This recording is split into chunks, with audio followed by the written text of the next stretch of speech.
Hello guys, आज मैं लेके आई हूँ एम्पायर फेवर नो नीड मांगा का चैप्टर 11। आई होप आप सभी को ये वीडियो पसंद आए।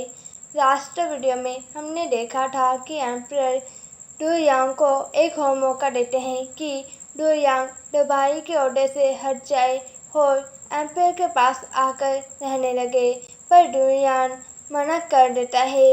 इसी एम्पायर गुस्से से डू यांग की फैमिली को मारने का आदेश दे देते हैं और डू यांग को बातचीत करने वाला नेता बना देते हैं और एम्पायर डू यांग को लात मारकर वहाँ से जाने लगते हैं। चलिए आज का चैप्टर स्टार्ट करते हैं। चैप्टर 11 की स्टार्टिंग में डू यांग जमीन पर पड़ा हुआ था और डू यांग के मुंह से खून निकल रहा था। डू यांग अपना सिर ऊपर कर एम्पायर और जियांग को जाते हुए देखता है।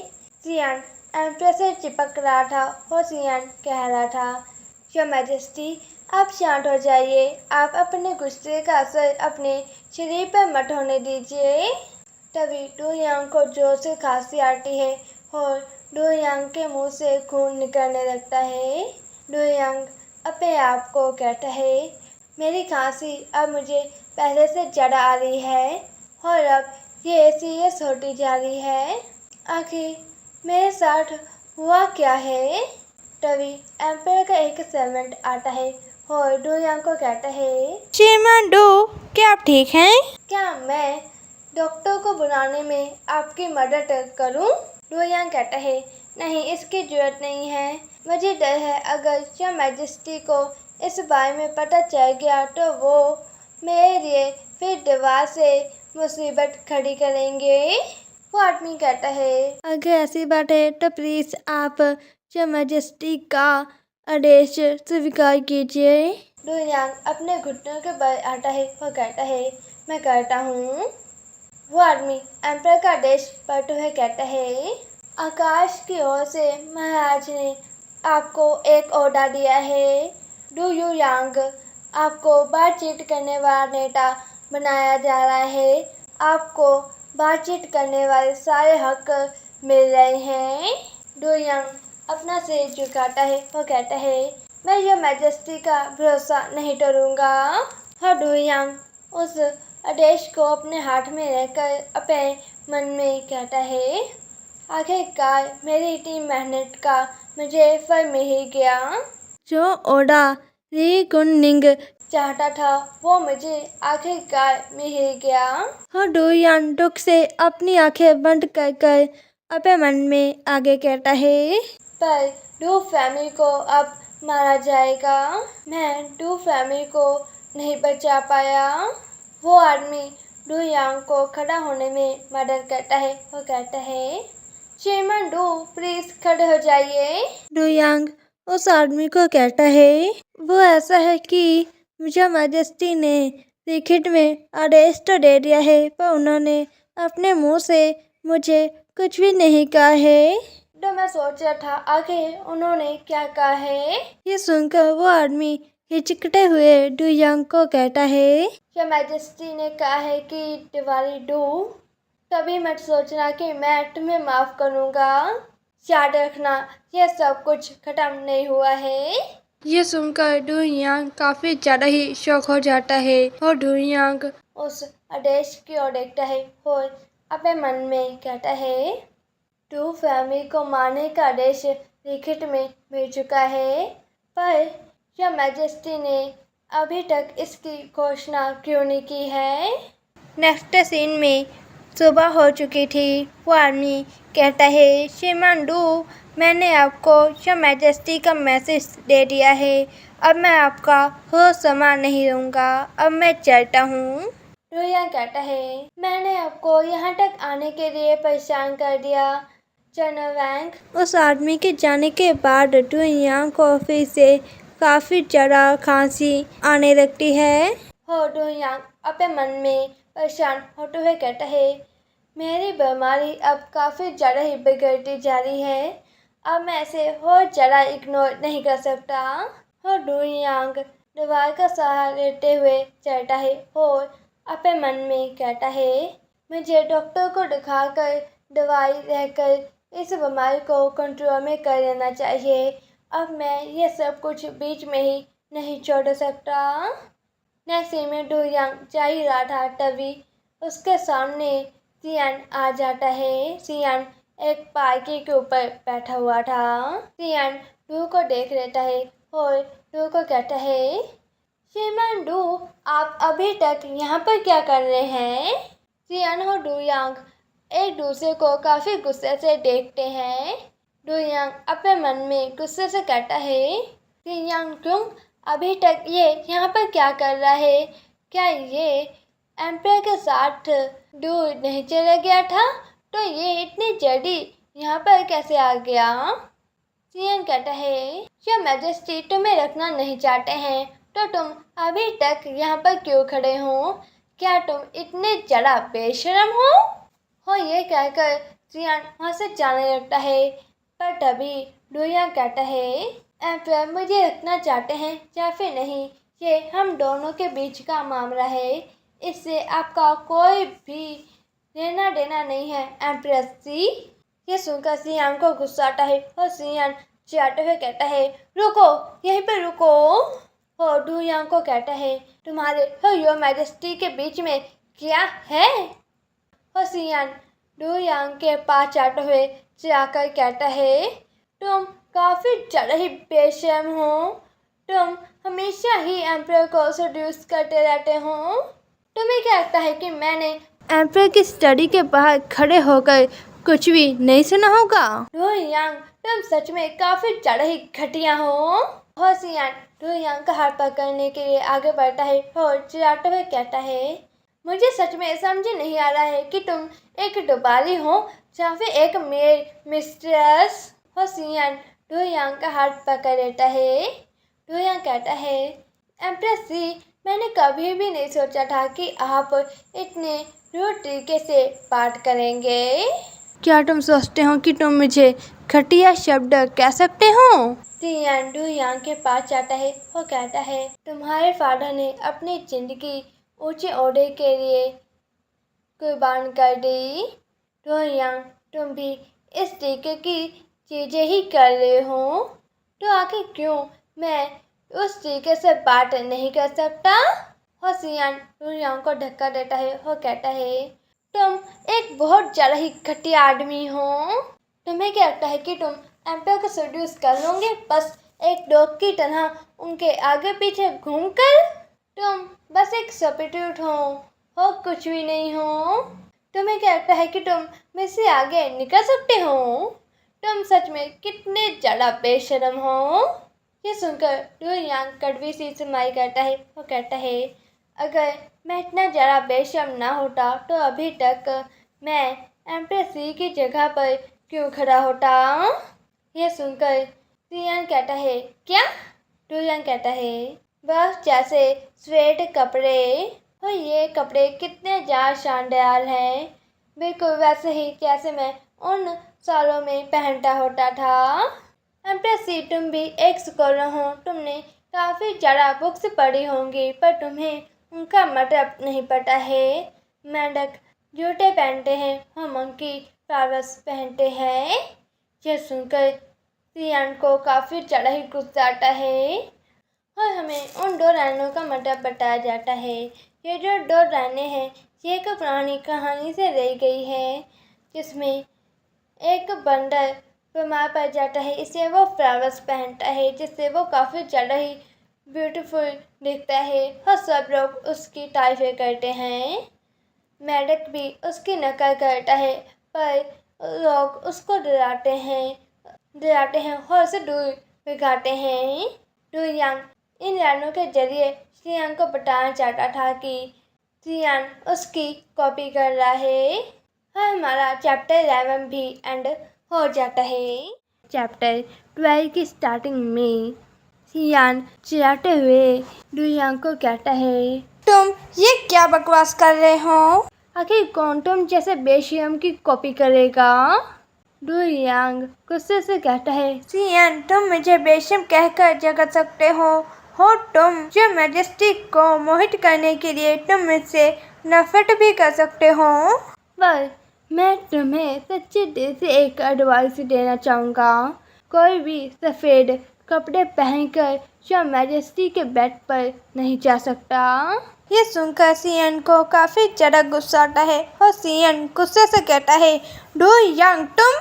तभी डू यांग वहाँ से जाने लगता है और कहता है, अगर एम्प्रेस सी मुझे जाने का रास्ता नहीं देना चाहते तो फिर मुझे दूसरे रास्ते से ही चले जाना चाहिए। डू यांग को जाते हुए देखकर सियन चिल्लाते हुए कहता है, डू यांग तुम रुक जाओ, क्या तुमने सुना नहीं, वहीं पर अभी के अभी रुक जाओ। और डू यांग अपने पुराने दिनों को याद कर कर अपने मन में कहता है, उस साल मुझे एम्पायर के साथ जाने के लिए अनुमति मिली थी और उस समय योर मैजेस्टी ने मेरी तारीफ भी की थी क्योंकि बस मुझे सफ़ेद कपड़े पहनने मुझे पसंद थे। हाँ, मैं उनके दिल में एक छोटी सी चीज़ से बिल्कुल मेल खाता था। आखिर मेरी जगह क्या है जो मैं सियान की बुराई करूं?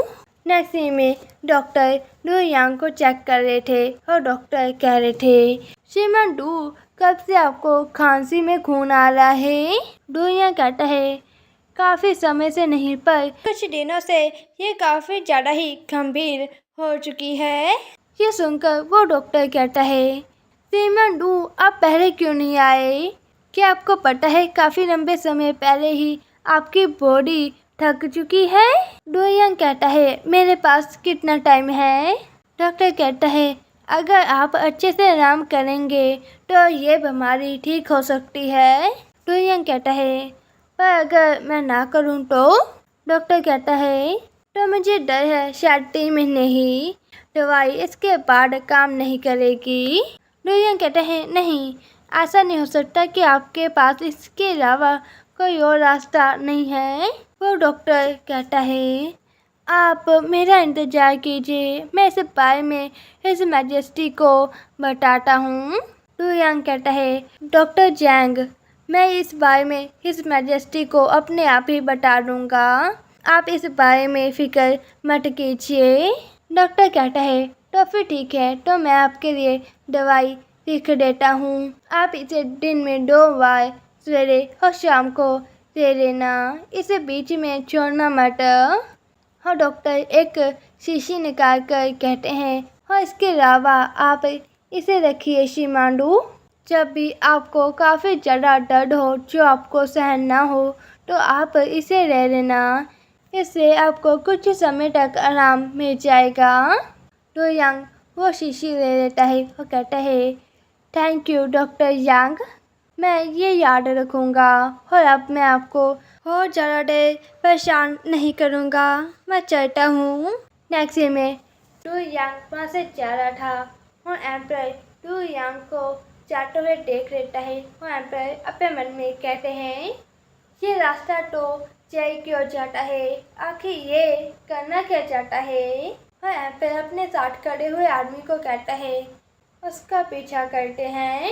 नेक्स्ट सीन में डू यांग जय के बाहर खड़ा हुआ था और डू यांग जय को देखते हुए अपने मन में कह रहा था, 3 सालों से फादर यहाँ पर बंद हैं, मैं उन्हें देखने के लिए यहाँ पर कभी भी नहीं आया, पर मैं कभी भी उनकी उम्मीदें जो उन्होंने मुझसे लगाई हुई थी, मैं वो कभी भी पूरा नहीं।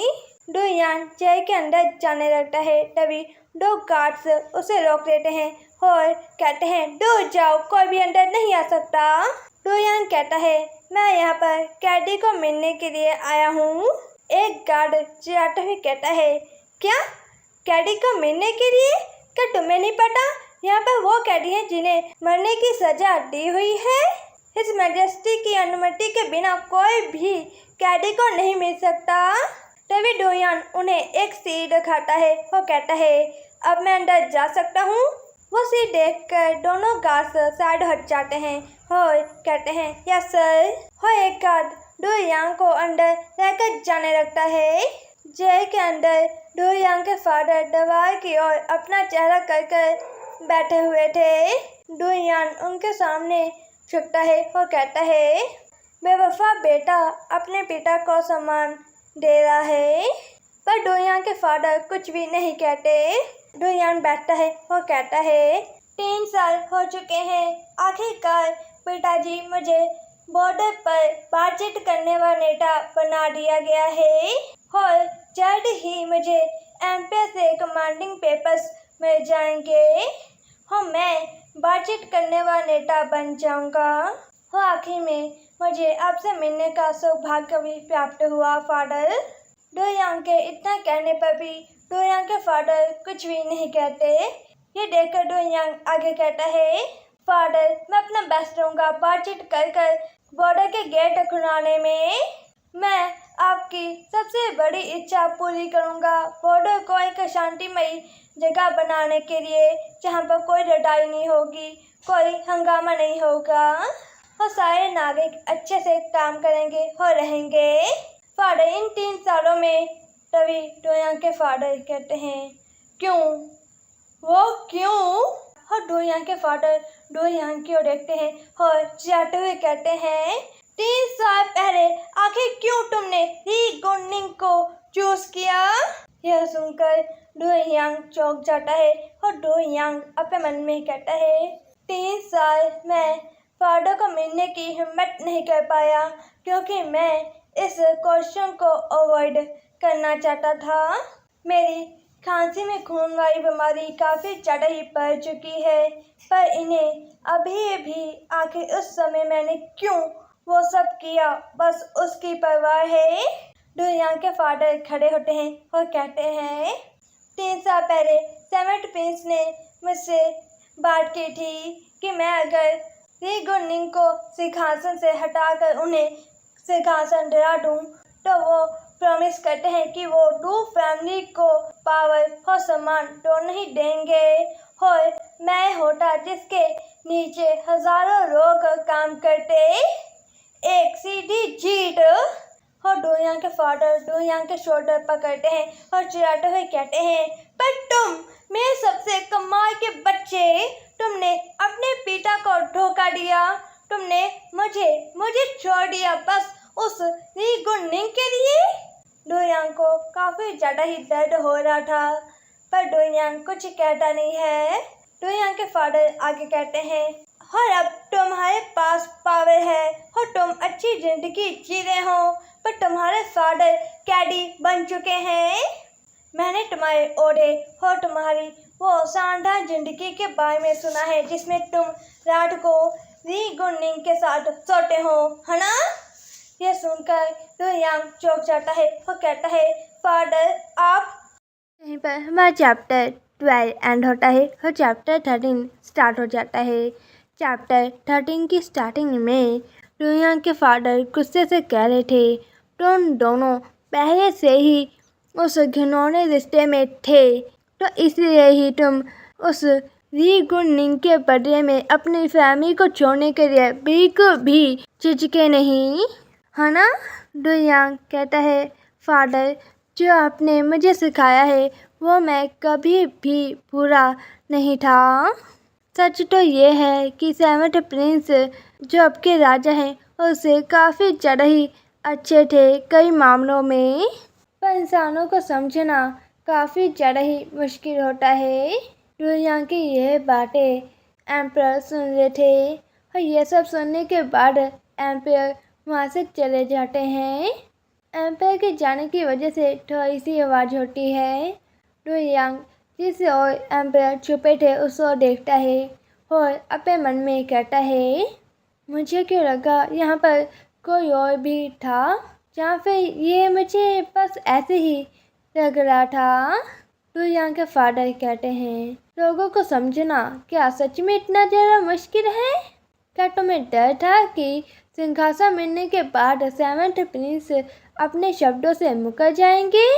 डोरियान कहता है फादर जो अभी के एम्पायर है वो कुछ मामलों से दूसरे से पीछे हैं, पर वो राष्ट्रीय खजाने का इस्तेमाल निवासियों की सुरक्षा और उनकी शांति के लिए इस्तेमाल करते हैं, पर वो हमेशा बहुत निष्पक्ष रहते हैं। वो लोगों की मुश्किलों के बारे में सुनते हैं और उनकी चिंताओं का ध्यान भी रखते हैं, चाहे वो निवासियों के साथ जैसा मर्जी व्यवहार करें। डोयांग के फादर ने डोयांग का हाथ पकड़ा हुआ था और डोयांग की बात सुनकर कहते हैं, क्या तुमने उसे इसलिए चुना क्योंकि उसे खुश करना काफ़ी ज़्यादा ही आसान है और उसे अपने लिए इस्तेमाल करना काफ़ी ज़्यादा ही आसान है। पर अब तुम्हारा पूर्व ग्रह बदल गया है। तुम ली गुनिंग की पावर का इस्तेमाल अपने ओहदे के लिए कर रहे हो। बिल्कुल ये ऐसा है जैसे कि तुम किसी पहाड़ी पर घोड़े पर सवार हो, एक घटी हो तुम्हारी जान गई। डोयांग कहता है, फादर मैं समझ गया। और डोयांग अपने मन में कहता है, फादर को अभी भी मेरी परवाह है। डोयांग के फादर डोयांग का हाथ छोड़ते हैं और कहते हैं, तुम्हें अब ध्यान से सब कुछ करना होगा। मेरी ज़िंदगी अब तुम्हारे हाथों में है। अगर तुम मर गए तो मेरे पास जीने के लिए और दिन नहीं रहेंगे। ये काफ़ी ज़्यादा ही अच्छा है कि तुमने बेवकूफ़ी से ली गुनिंग को नहीं चुना और मुझे धोखा नहीं दिया बस अपने प्यार के लिए, वरना तुम किसी जानवर के बराबर भी नहीं होते। ये बिल्कुल भी शर्म की बात नहीं है कि तुम मेरे बेटे हो। तुम बस समझदार ही नहीं हो, तुम्हें ये भी पता है कि नाटक कैसे करते हैं। तो मैंने तुम्हें अपनी सबसे बड़ी इच्छा बता दी है। तुम तभी डोयांग कहता है, फादर मैं पक्का शहर के लोगों के साथ बात करके रहूँगा। अगर फादर मैं मर भी गया तो भी मैं पीछे नहीं हटूँगा। डोयांग के फादर डोयांग पर चिल्लाते हुए कहते हैं, हाँ जरूर तुम पीछे नहीं हट सकते। तुम्हें शहर के लोगों के साथ बातचीत करनी होगी, तुम्हें बॉर्डर पर शांति लानी ही होगी। और डोयांग के फादर अपने मन में कहते हैं, एक भाई से शिया के लोगों के साथ बात कर रही तो मुझे मेरी जान की परवाह नहीं करनी होगी। शायद इसके बाद मुझे दीवार में मेरा ओहदा मुझे वापस मिल जाएगा। और डोयांग के फादर डोयांग को जाने का इशारा करते हैं और कहते हैं, अब तुम्हें जाना चाहिए और तुम अपना मकसद भूल नहीं सकते। डोयांग कहता है, मैं याद रखूँगा फादर। और डोयांग वहाँ से जाने लगता है। डोयांग के फादर डोयांग को जाते हुए देखते हैं और अपने मन में कहते हैं, बस मैंने ही इसकी बातें नहीं सुनी हैं। अगर ये ज़्यादा भरोसे योग्य नहीं रहेगा तो मुझे इसके बैकअप के लिए किसी को ढूंढना होगा। नेक्स्ट सीन में डोयांग जा ही रहा था तभी एम्पायर का आदमी डोयांग के सामने आता है और कहता है, शिमांडू मैं आपको ही ढूंढ रहा था। हिज मैजेस्टी आपको ही बुला रहे थे। आज सुबह आप दोबारा में नहीं आए तो एम्पायर का मूड। तभी डोयांग कहता है, तो फिर मुझे अभी ही जाना चाहिए हिज मैजेस्टी से मिलने के लिए।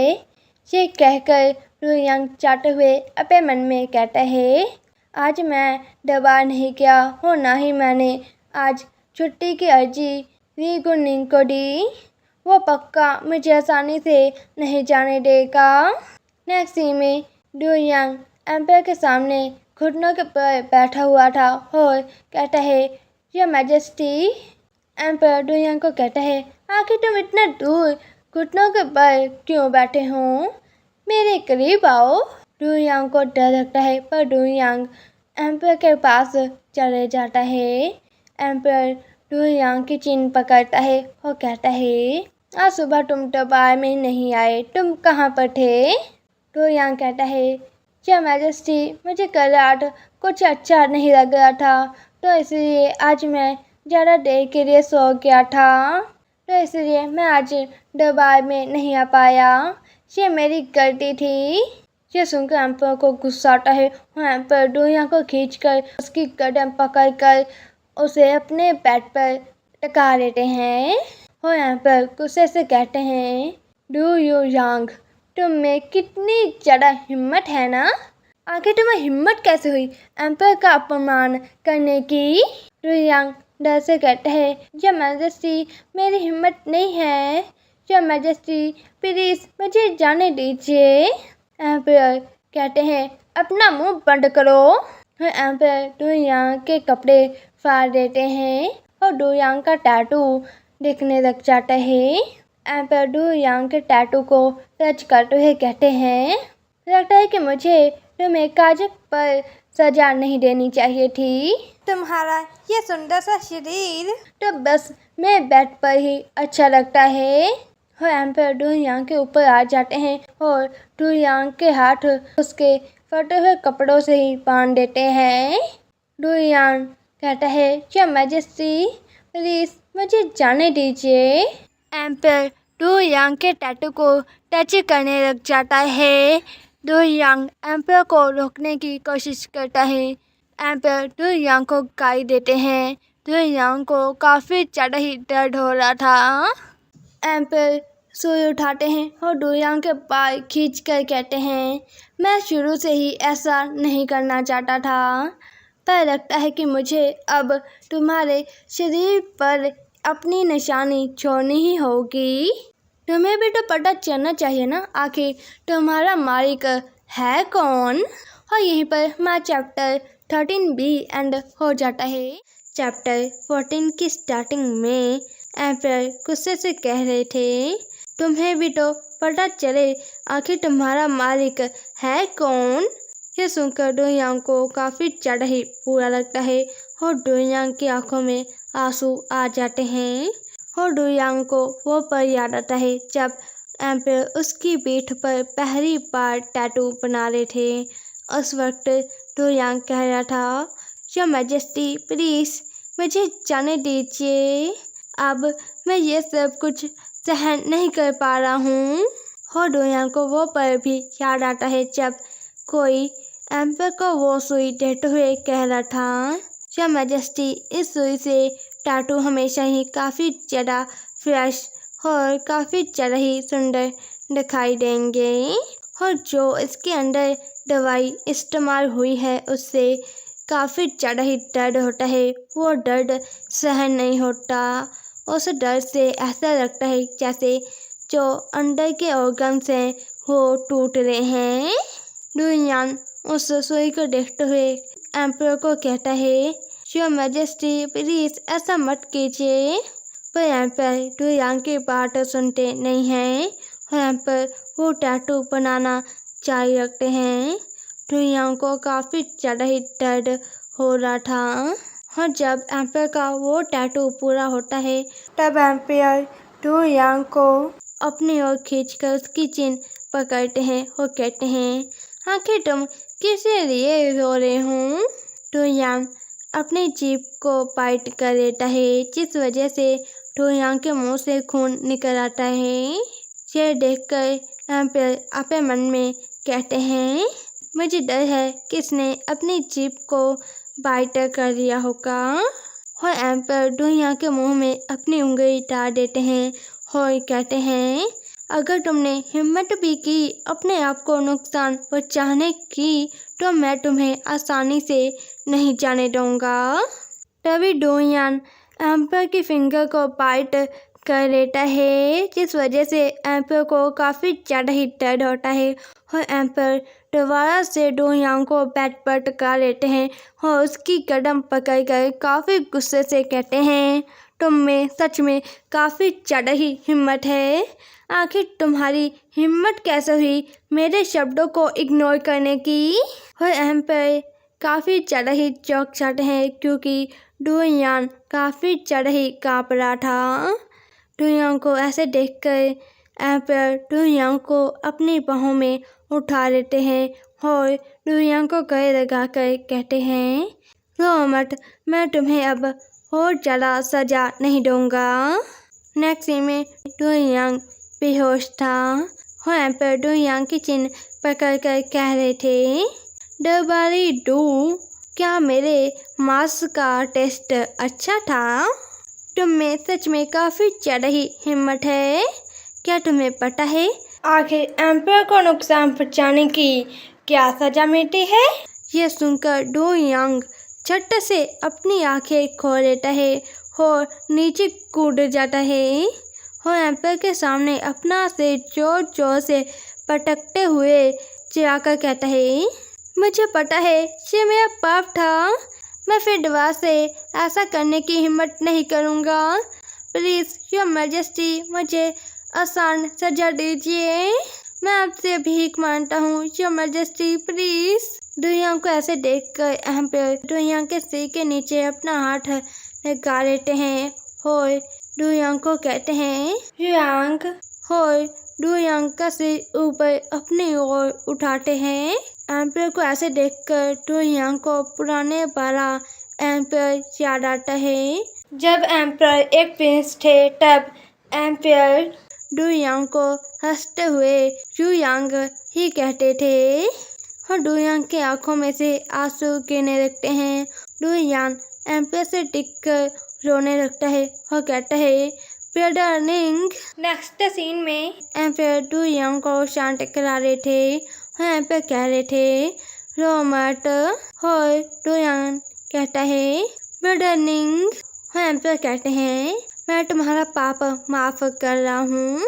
ये सुनकर डुयांग काफी हैरानी से एम्पायर की ओर देखने लगता है और डुयांग वापस से रोने लगता है और बड़ी उदासी से कहता है थैंक यू योर मैजेस्टी। और डुयांग पुराने वाले एम्पायर को याद कर अपने मन में कहता है अंत में जब ये प्रिंस नहीं रहे और ना ही ये मेरे उस वक्त ब्रदर निंग रहे जिन्हें मैं हमेशा ही काफी ज़्यादा ही मानता था। ये अभी के एम्पायर हैं, इस पूरे राज्य के एम्पायर री कुन-निंग। ये एक सन की एम्पायर है जो बस काफी ज़्यादा ही हिंसक हैं। वो इंसान नहीं जिसे मैंने पूरे दिल से प्यार किया था। एम्पायर डुयांग के लिप्स टच करते हुए कहते हैं अभी ही तुमने मुझे काफी जोर से बाइट किया था, इससे मैं काफी ज़्यादा ही संतुष्ट हुआ हूँ, तो इसलिए मैं तुम्हें जाने दे रहा हूँ। डुयांग कहता है योर मैजेस्टी। तभी डुयांग को रियलाइज होता है कि एम्पायर ने क्या कहा है, तो इसलिए डुयांग काफी हैरानी से एम्पायर को ही देखने लग जाता है और यहीं पर हमारा चैप्टर 14 भी एंड हो जाता है। चैप्टर 15 की स्टार्टिंग में डुयांग खड़े होने की कोशिश करता है पर डुयांग गिर जाता है। यह देखकर एम्पायर शॉक हो जाता है और एम्पायर डुयांग को पकड़कर कहते हैं आखिर बात क्या है, बस तुम थोड़ी देर के लिए अपने घुटनों के बल बैठे थे पर अब तुम खड़े भी नहीं हो पा रहे हो। और एम्पायर डुयांग का सिर अपनी गोद में ले आता है। यह देखकर डुयांग काफी ज़्यादा ही शॉक हो जाता है और कहता है योर मैजेस्टी। एम्पायर कहते हैं तुम अपनी बॉडी को अच्छे से जानते भी नहीं हो, तुम्हारी बॉडी पहले से ही ऐसी है, आखिर तुम कैसे बॉर्डर पर जाओगे। दवाई डू, क्या तुम सच में अपने आप को अच्छे से नहीं जानते। यह सुनकर डुयांग को काफी ज़्यादा ही बुरा लगता है और डुयांग अपने मन में कहता है ये अभी भी चाहता है कि मैं बातचीत को छोड़ दूँ। अगर इसे मेरी बीमारी का पता चल गया तो ये कभी भी मुझे बातचीत करने के लिए नहीं जाने देगा और ये जल्दी ही बातचीत को कैंसिल कर देगा। डुयांग को ऐसे देखकर एम्पायर गुस्से से कहते हैं दवारी डू, क्या मुझे तुम्हें ये सिखाना पड़ेगा कि ये कैसे करते हैं। यह सुनकर डुयांग वो सब एम्पायर के साथ करने लगता है। डुयांग को ऐसा करते देखकर एम्पायर 2 पल के लिए शॉक हो जाते हैं और एम्पायर डुयांग के गर्दन पकड़कर उसे उठाते हैं और गुस्से से डुयांग को अपने मन में गाली देते हैं और एम्पायर डुयांग को अपने बेड पर पटक देते हैं। डुयांग कहता है योर मैजेस्टी, पर एम्पायर डुयांग को काफ़ी गुस्से से देख रहे थे और एम्पायर डुयांग के कपड़े और भी ज़्यादा फाड़ देते हैं, जिस वजह से डुयांग के कपड़ों से डॉक्टर की दवाई नीचे गिर जाती है। एम्पायर भी उस दवाई को देख लेते हैं। उस दवाई को नीचे गिरा देखकर डुयांग जल्दी से कूद कर उस दवाई के पास जाता है और कहता है डॉक्टर जियांग की दवाई। पर तभी डुयांग को काफ़ी ज़्यादा ही दर्द होने लगता है। डुयांग को वो दर्द सहन नहीं हो रहा था। डुयांग को ऐसे देखकर एम्पायर अपने मन में कहते हैं, आखिर इसे हुआ क्या है। डुयांग वो दवाई खोलता है और उसमें से दवाई निकालता है, पर वो दवाई नीचे गिर जाती है और डुयांग ये देखकर काफ़ी ज़्यादा ही शॉक हो जाता है और कहता है प्लीज़। तभी एम्पायर एक पेड़ उठाता है और कहता है पेड़ दवाई दो। और एम्पायर डुयांग को उठाते हैं और एम्पायर डुयांग को वो दवाई खिलाते हैं, पर डुयांग को काफ़ी ज़्यादा ही दर्द हो रहा था। ये देखकर एम्पायर वो दवाई अपने मुंह में लेते हैं और डुयांग को वो दवाई किस करते हुए खिलाते हैं और एम्पायर डुयांग को गले लगा लेते हैं और एम्पायर कहते हैं अब सब कुछ ठीक है, डरो मत, मैं यहीं पर हूँ। और डुयांग गहरी नींद में सो जाता है और एम्पायर डुयांग का दवाई वाला पर्चा भी देख लेते हैं और एम्पायर से देखकर कहते हैं ये क्या कोई दवाई का नुस्खा है। और यहीं पर मेरा चैप्टर 15 भी एंड हो जाता है।